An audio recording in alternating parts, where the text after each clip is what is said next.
Mesdames et messieurs, bonjour. Bienvenue sur la chaîne Adjoufoulin Conscient. Pour vous servir, Ben Ismail. Nous avons avec nous aujourd'hui le président de la jeunesse consciente d'Adjoufou. Avec nous, vous aurez à passer un quart d'heure dans lequel nous aurons à vous poser des questions sur la vie de votre activité, les perspectives de votre activité et un peu la vision future de cette activité. On n'est pas deux, on est beaucoup, on est debout. Ouais, famille, nous sommes encore peu voilà, déjà avec les gars, c'est toujours Agostino là-dessus. Déjà, merci encore à tous ceux qui ont répondu présent à notre activité. Merci à tous ceux qui nous suivent sur nos différents réseaux sociaux. Moi, personnellement, c'est Adjoufoulin Conscient, modérateur et administrateur de la page de notre plateforme de la commune de Port-Boué. Une plateforme qui a pour but de réunir toute la jeunesse de Port-Boué et aussi partager des expériences aussi, faire connaissance, c'est très important. Monsieur le Président, j'aimerais savoir comment est née l'idée spécifique d'organiser une journée de nettoyage à l'hôpital Iran.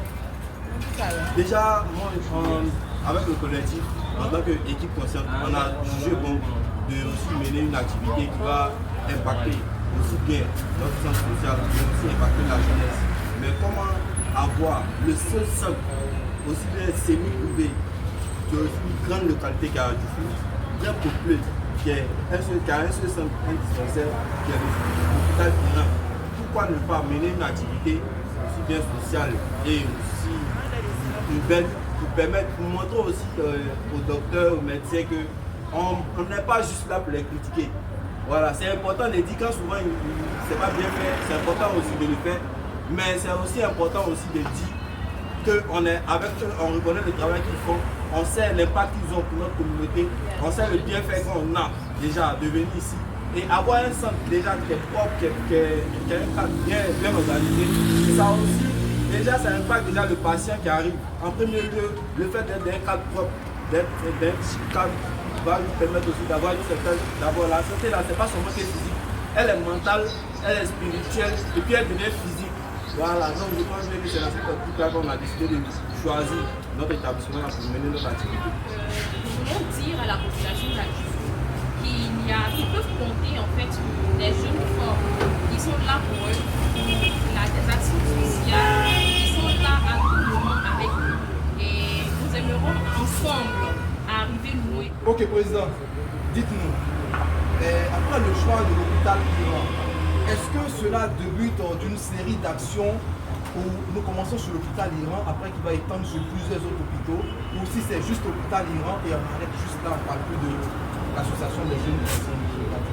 D'accord. Merci encore pour cette très belle question. Je pense que l'initiative n'est pas de se limiter là.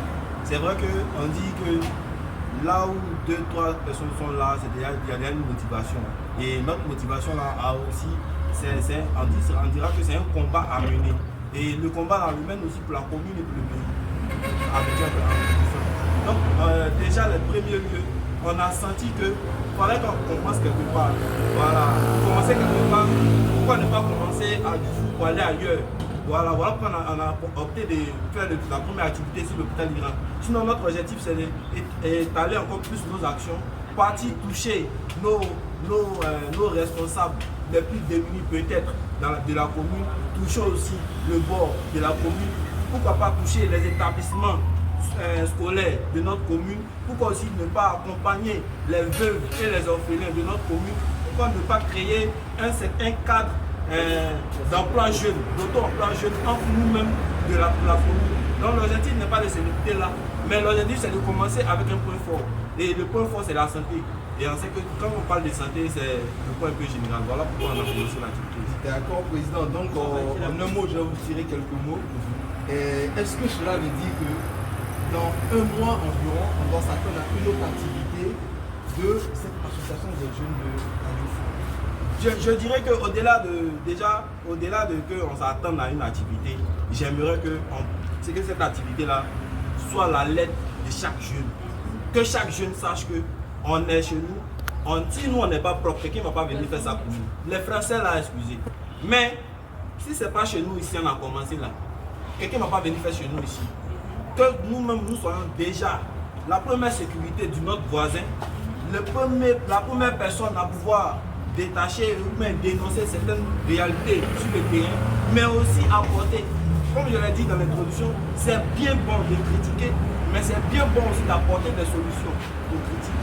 Donc c'est déjà la période on va mener encore plus d'activités.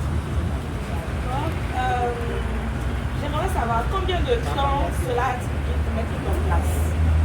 Déjà, rappelons que l'équipe consciente, nous sommes là depuis un bon moment, c'est vrai, mais créer une activité de ce genre-là, de cette envergure-là, ça coûte à 3 semaines pour réaliser déjà, motiver l'équipe et puis motiver, avoir les autorisations des responsables de l'hôpital. D'accord, d'un soutien matériel, financier. Non. Venant de certaines personnalités de la commune. Non, particulièrement, nous déjà, il faudrait qu'on soit sincère. Nous ne sommes pas allés vers un responsable de la commune, mais nous n'avons pas aussi reçu un accompagnement en matériel ou en kit d'un responsable de la commune.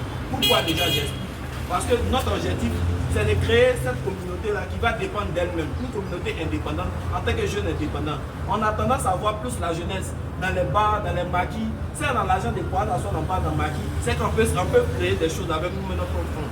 Donc on essaie de rassembler déjà la jeunesse, créer une communauté forte, indépendante, j'insiste là-dessus parce que c'est très important. Voilà. Et je pense bien que nos actions vont nous conduire où on doit aller et nos actions vont conduire qui de droit vers nous. Ok, Président. Et après ces mots, est-ce que je devrais comprendre qu'aujourd'hui, Jeunesse Consciente agit sur fonds propres et n'attend pas qu'une autorité ou une personne lambda nous donne une subvention avant que nous puissions mener nos activités? Très belle question. Je ne dirais pas qu'on n'attend pas. C'est mauvais. Parce que les actions que nous menons sont des actions qu'on dira que normalement, que ce soit la commune, que ce soit le gouvernement qui doit mener ces actions-là. Et nous, en tant que jeunes, c'est bien intéressant de se constituer en indépendance pour pouvoir mener ces actions-là. Mais on aura plus d'impact et plus de blalage pour partir partout si on est accompagné par nos premiers responsables. Nos premiers responsables, c'est notre communauté déjà, qui est la mairie et notre député maire, et aussi le gouvernement, qui est notre gouvernement ivoirien. En tant que fiers jeunes ivoiriens, c'est vrai que parmi nous, nous avons des binationaux, mais nous sommes déjà, en tant que jeunes ivoiriens et 10 fils de la commune de Port-Bouet, pourquoi ne pas être accompagnés par notre municipalité? Mais pour montrer à cette municipalité-là qu'on n'attend pas forcément d'aide pour avant de commencer, on aimerait lui montrer qu'on a des jeunes aussi qui peuvent compter et qui sera une jeunesse consciente. D'accord, ça je souhaiterais vous envoyer aux autres jeunes et à la communauté générale à travers cette action. Merci. Le message il est universel. Hein. Déjà, on aimerait dire à la jeunesse qu'on n'a pas besoin de ton âge pour voir des actions. Ton âge n'influe pas sur un type des activités. Que nous soyons jeunes, soyons des jeunes décideurs que des jeunes décidés. On ne peut pas va se fâcher seulement quand il s'agit des tontons là-bas. Fâchons-nous quand il s'agit des réalités que nous vivons quotidiennement. C'est très important. Et ce genre d'action-là, si nous, en tant que jeunes, on prend ce genre d'action-là à bras le corps, je pense bien qu'on ne sera pas surpris de voir que, avant même que ceux qu'on compte sur eux fassent quelque chose, nous, on ait un quotidien plus harmonieux. Quelles difficultés logistiques, administratives ou de mobilisation avez-vous rencontrées à l'occasion de cette journée? Déjà, il n'y a pas eu de grandes difficultés déjà, parce que rappelons que je tiens à remercier l'équipe consciente qui a plus de 300 et quelques membres, parce que tous les membres étaient déjà motivés. Voilà. Donc, de côté matériel, il y avait déjà la motivation de l'administration et des membres. Il y avait aussi la motivation de toute la population qui nous a accompagnés. Surtout, il est important de ne pas oublier qu'il y avait la motivation et l'accompagnement des grands frères des dévanciers. Voilà, dans toutes choses, il faut respecter l'aîné et il faut donner la place aux aînés. Nous avons eu, pendant notre lancement de l'activité ce matin, très tôt ce matin, nous avons eu la présence de notre Cora Bems, appelé généralement Cora Bems, qui est aussi un homme très important dans la commune de Port-Bouet, qui accompagne tout ce que est jeune. Et nous, ça n'a pas été une activité anodine, parce qu'on dira encore grand merci à cette personnalité-là qui s'est privée de son sommeil pour venir très tôt pour accompagner la jeunesse. Ça veut dire que le combat qu'on mène est entendu, le combat qu'on mène est suivi. Et aussi, on va aussi dire merci à Tata Dominique Kwaku, notre honorable qui nous a accompagnés ce matin-là, qui est venu nous visiter aussi avec un accompagnement. On dira merci aussi à toutes ces personnes, de loin comme de près, qui nous ont accompagnés. C'est vrai que je dirais que la présence, elle est aussi physique, mais l'intention compte plus que souvent la présence. Que Dieu nous garde. D'accord. Pour terminer, j'aimerais savoir, c'est quoi la vision future de cette organisation? La vision future de cette organisation, déjà, était de mettre un nom à cette organisation-là. Cette organisation-là n'a rien à voir avec une entité gouvernementale ou associative ou politique. Non. Cette entité-là qu'on a créée, le nom c'est Équipe Consciente. Équipe Consciente, c'est une fraternité qu'on a créée déjà. D'abord, comment mettre les enfants de pauvres dans une même sauce, avoir un objectif. Parce qu'aujourd'hui, dans la vie, ça ne sert à rien d'avoir beaucoup d'argent s'il n'y a pas d'objectif.